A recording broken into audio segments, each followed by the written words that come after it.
Bismillahirrahmanirrahim. Assalamualaikum warahmatullahi wabarakatuh. Bagaimana anak-anakku sekalian? Kabar kalian sehat? Semoga selalu sehat dan selalu dilindungi oleh Allah Subhanahu wa Ta'ala. Anak-anakku, pernahkah kalian berpikir bahwa di dunia ini banyak sekali makhluk hidup yang tinggal dan tumbuh di sana? Bukan hanya hewan, bukan hanya manusia, tumbuhan, dan lain sebagainya. Ternyata masih ada makhluk hidup kecil yang hidup di dalamnya. Anak-anakku, bahwasanya makhluk hidup tersebut hidup dalam suatu lingkungan baik yang lingkungan kecil, misalnya seperti lingkungan keluarga kita, lingkungan yang luas, misalnya lingkungan di sekitar permukiman, atau bahkan yang sangat luas sekali, yaitu dunia. Nah, anak-anakku, ternyata dalam lingkungan tersebut banyak sekali permasalahan yang ada di dalamnya. Nah, pada pagi hari ini, Ibu akan menjelaskan mengenai apa saja yang dibahas dalam biologi, karena biologi menyangkut makhluk hidup dan lingkungan sekitarnya. Baiklah anak-anak, di sini Ibu akan menjelaskan mengenai ruang lingkup biologi. Nah, kalian perlu tahu apa itu definisi dari biologi. Biologi itu terdiri dari dua kata, yaitu bios dan logos.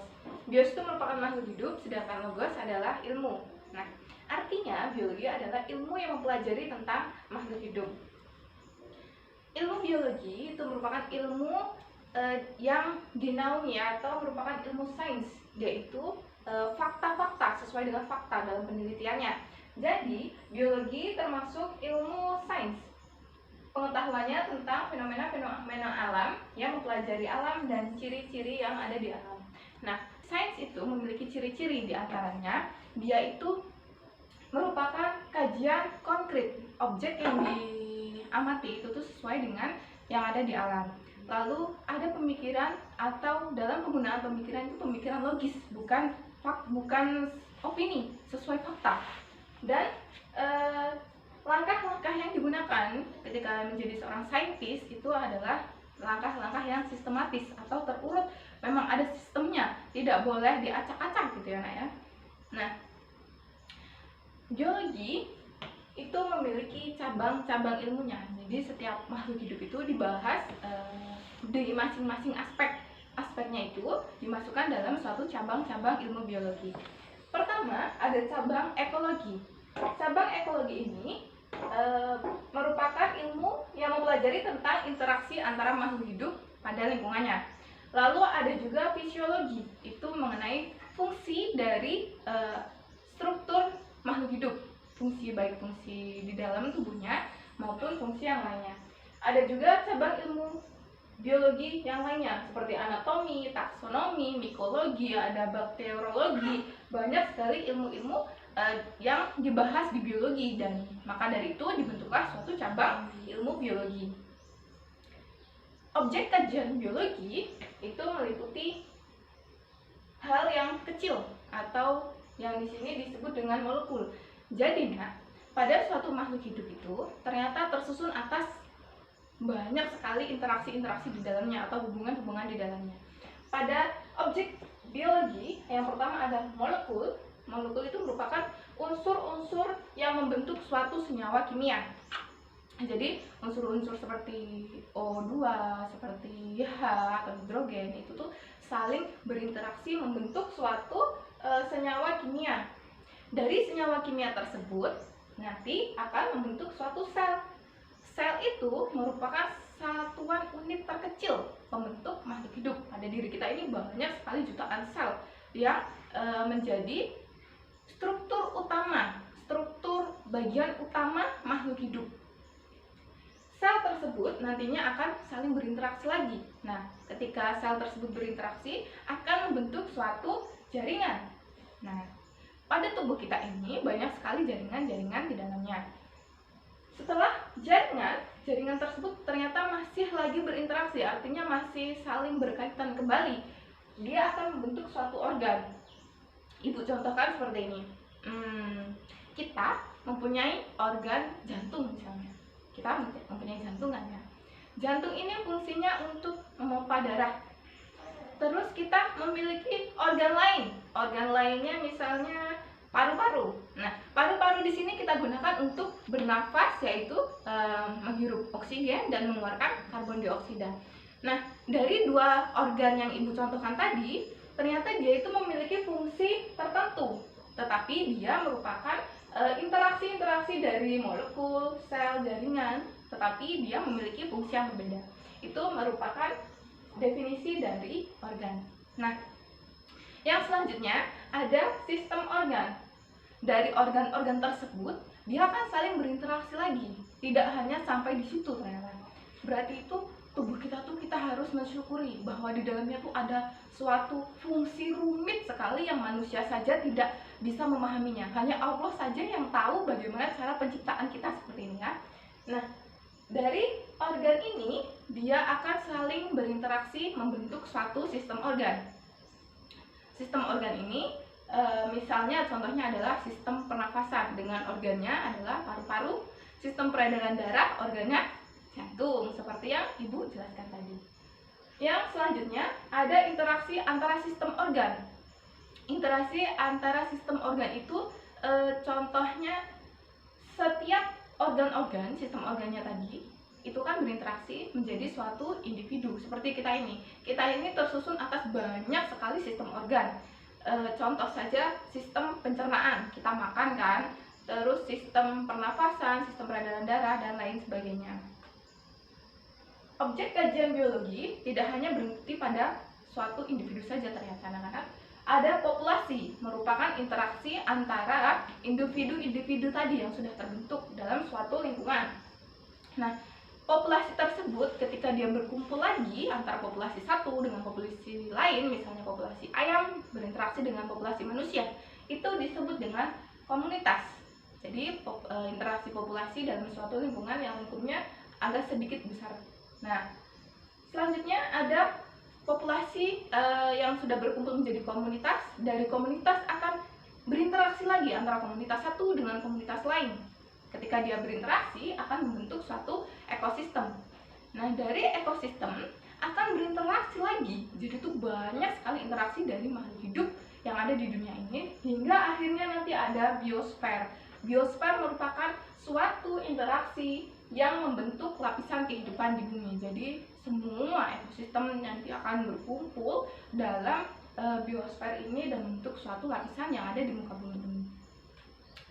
Nah, dari objek kajian biologi tadi bisa digambarkan seperti ini. Dari yang paling molekulnya terkecil yaitu molekul tadi atau susunan yang paling terkecil itu molekul, lalu menuju sel, ada jaringan, ada organ, sistem organ, dan sampailah pada paling besar yaitu biosfer yang tadi ya. Nah, seorang saintis ketika dia mengamati suatu fenomena alam, dia perlu melakukan suatu metode ilmiah. Jadi dalam kerjanya itu harus ada sistematisnya, harus tersusun dengan baik gitu ya. Nah, metode ilmiah merupakan suatu cara untuk menemukan suatu fakta-fakta yang sesuai di alam kita atau di sekitar kehidupan kita, dan dia bekerjanya itu sesuai dengan fakta atau tersusun dengan baik. Pertama, sebagai seorang saintis harus merumuskan suatu masalah terlebih dahulu. Kita harus melihat masalah apa yang ada di sekitar kita. Dan setelah itu dia akan melakukan observasi data. Jadi dilihat terlebih dahulu anak-anak datanya ini bagaimana cara kita akan mengolahnya. Kita harus melihat fakta-faktanya permasalahan yang ada di lingkungan. Kita baru akan mengobservasinya terlebih dahulu.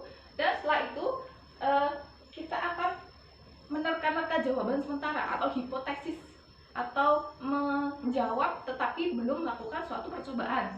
Nah, setelah itu barulah dilakukan sebuah percobaan atau eksperimen. Dan ketika eksperimen itu sudah dilakukan, pasti akan kita mendapatkan suatu data-data. Nah, data tersebutlah yang akan diolah.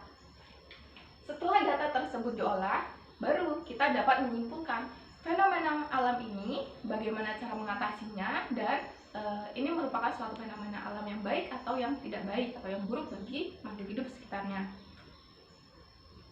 Dan selanjutnya anak-anak, bahwasanya seorang saintis itu harus menumbuhkan banyak sikap yang sesuai dengan peneliti atau sikap sesuai dengan anak sains. Misalnya seperti kalian kan masih remaja-remaja, kita sebut anak sains gitu ya. Ternyata sikap ilmiah yang harus dimiliki yang pertama itu harus jujur, terutama dalam saat menganalisis data. Kita harus jujur, tidak boleh berbohong, harus sesuai dengan data, tidak boleh sesuai teori, tapi kita harus sesuai dengan fenomena alam atau objek kajian yang kita amati. Dan kita harus tanggung jawab dengan apa yang kita amati, permasalahan apa yang kita amati. Lalu kita juga dapat membedakan antara fakta dan opini. Jadi kita tuh meneliti sesuai dengan objek yang kita teliti, tidak sesuai dengan perkataan orang lain bahwa misalnya air itu begini, air itu begitu. Tapi kita harus sesuai dengan fenomena alam yang kita amati atau objek kajian yang kita amati. Nah, yang selanjutnya, bahwasanya anak-anak, biologi itu banyak sekali manfaatnya. Dari cabang-cabang ilmunya saja tadi kita sudah ketahui banyak sekali cabang ilmu yang membahas tentang objek kajian biologi. Jadi tersusun gitu. Sebagai seorang saintis saja kita ketika mengamati, kita harus sesuai dengan sistematisnya, harus tersusun dari masalahnya, hipotesisnya atau lain sebagainya sehingga sampai pada kesimpulan. Nah, anak-anak, apakah kalian tahu bahwa manfaat biologi itu banyak sekali? Misalnya, ketika orang tua kalian memupuk sawah atau padi yang ada di sawah.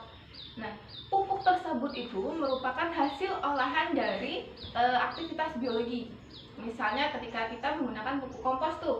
Pupuk kompos itu kan berasal dari dedaunan misalnya, atau sampah-sampah organik yang dibuat sebagai pupuk kompos. Itu menggunakan mikroorganisme di dalamnya dalam proses pelapukannya, supaya daun-daun atau yang sampah organik tersebut bisa lapuk dan bisa digunakan sebagai pupuk. Nah, itu adalah manfaat biologi di bidang pertanian. Dan ternyata manfaat biologi itu tidak hanya pada bidang pertanian saja, tetapi ada juga di bidang kedokteran, bidang industri, dan bidang peternakan, dan bidang-bidang lainnya. Tapi di sini Ibu menyebutkan 4 saja. Pada bidang kedokteran, misalnya adalah vaksin pada seorang bayi. Ketika dia imunisasi, dia akan disuntikan vaksin. Vaksin ini gunanya agar penyakit-penyakit dari luar tidak masuk ke dalam diri bayi. Artinya si bayi ini diberikan suatu daya imun agar tidak terserang penyakit, gitu ya. Terus bidang peternakan. Bidang peternakan ini khususnya misalnya peternak-peternak sapi, baik sapi perah maupun sapi pedaging. Misalnya kita menggunakan inseminasi buatan. Inseminasi buatan itu merupakan perkawinan yang langsung disuntikan, atau sperma dari jantan itu langsung disuntikan kepada betinanya. Tidak ada proses perkawinan. Dan biasanya inseminasi buatan itu menggunakan hibrid, sperma yang hibrid dari si jantannya, agar nanti menghasilkan daging yang bagus, daging yang banyak atau susu yang banyak, gitu kan. Dan yang terakhir ada bidang industri. Kalian pasti pernah makan nata de coco, keju, yogurt. Itu merupakan hasil dari manfaat biologi. Dan di sana ternyata menggunakan mikroorganisme. Sedangkan kalian tahu kan ya bahwa mikroorganisme itu merupakan salah satu objek kajian biologi. Nah, anak-anak, itu tadi merupakan materi mengenai ruang lingkup biologi.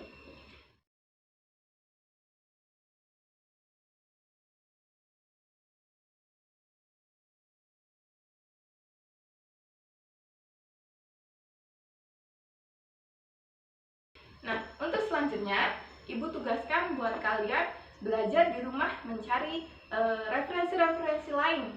Apa itu? Coba selain yang Ibu jelaskan, misalnya cabang-cabang biologi, manfaat biologi, atau dampak dari adanya biologi, serta kalian perlu juga cari kajian mengenai bagaimana cara menjadi seorang saintis yang baik dan benar.